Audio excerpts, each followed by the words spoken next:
Today, we're jumping into one of the most influential and honestly most misunderstood books on military strategy ever written, On War, by Carl von Clausewitz. Now, I know, it's a dense, 200-year-old book, but its core ideas, well, they might be more relevant today than ever before. So let's break it down. You've definitely heard this line before, right? It's this most famous quote by a long shot. You hear it from politicians, generals, you name it, often to sound smart while justifying some kind of conflict. But here's the thing. The way it's usually thrown around completely misses the revolutionary point he was trying to make. So that's really the big question we're tackling today. And to get to the real answer, we have to go back. We need to understand the world Clausewitz lived in, and more importantly, the brutal reality of war he saw with his own two eyes. Because that reality is a world away from just moving pieces on a map. To Clausewitz, war wasn't just some separate thing that kicks off when the talking stops. No, he saw it as this incredibly complex human activity, tangled up with everything, politics, society, you name it.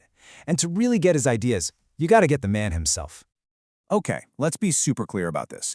This was not some philosopher sitting in a comfy chair in an ivory tower. Carl von Clausewitz was a soldier from the time he was 12 years old.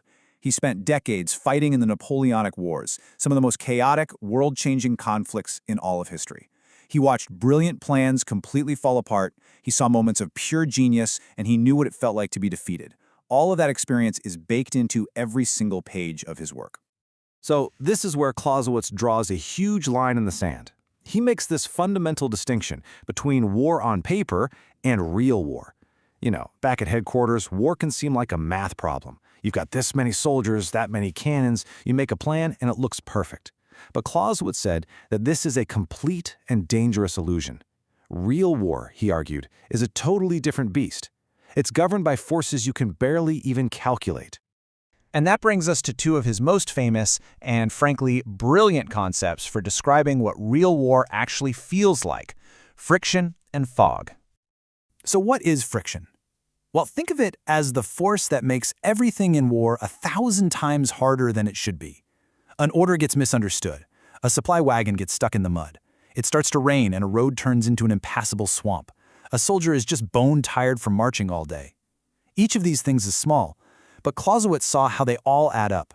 They accumulate into this massive force that can grind even the most perfect plan to a complete halt. And because of all this friction, war is just dominated by pure chance. It is not a chess match where the smartest player always wins. You know, it's way more like a high-stakes poker game that you're playing in the dark. For Clausewitz, this uncertainty wasn't some bug in the system you could fix, it was the system itself. It was the very nature of war. And just accepting that, well, that's the first step to being smart about it. Then you've got the fog of war. And no, we're not just talking about not knowing where the enemy is. The fog is the whole psychological environment. Clausewitz describes what it's like for a rookie on their first battlefield, the absolute thunder of the cannons, the sound of bullets flying past, watching the guy next to you fall. That environment of extreme danger, fear, and exhaustion, it just clouds the mind and makes clear, rational thinking almost impossible. Okay, so now that we've established that war is this chaotic, uncertain, friction-filled mess, let's go back to that famous quote, because now we can finally understand its true genius. This is so crucial to get. Clausewitz was not glorifying war. He wasn't saying it was a good thing. He was simply defining its purpose. He argued that war should never, ever be an end in itself. It can't just be this mindless burst of violence. It has to be a tool, an instrument, used to achieve a specific political goal. This, right here, is the key. The political goal is the why. War is just one possible how, and the logic of politics has to guide the conduct of war, always, not the other way around. Because the second that military logic, the simple goal of total destruction takes over, war becomes a senseless slaughter that has nothing to do with the reason you started fighting in the first place. And because war is a tool for politics, it can look totally different depending on the situation. Not every war has to be this epic fight to the death for total annihilation. Sometimes the political goal is pretty limited. Maybe you just want to grab a piece of territory or get some leverage for negotiations. The point is, the level of violence should always match the political objective. So, if war is this chaotic gamble being played for political stakes, what kind of person could possibly succeed at it? This is a huge deal for Clausewitz, and he spends a ton of time talking about the psychology of a commander.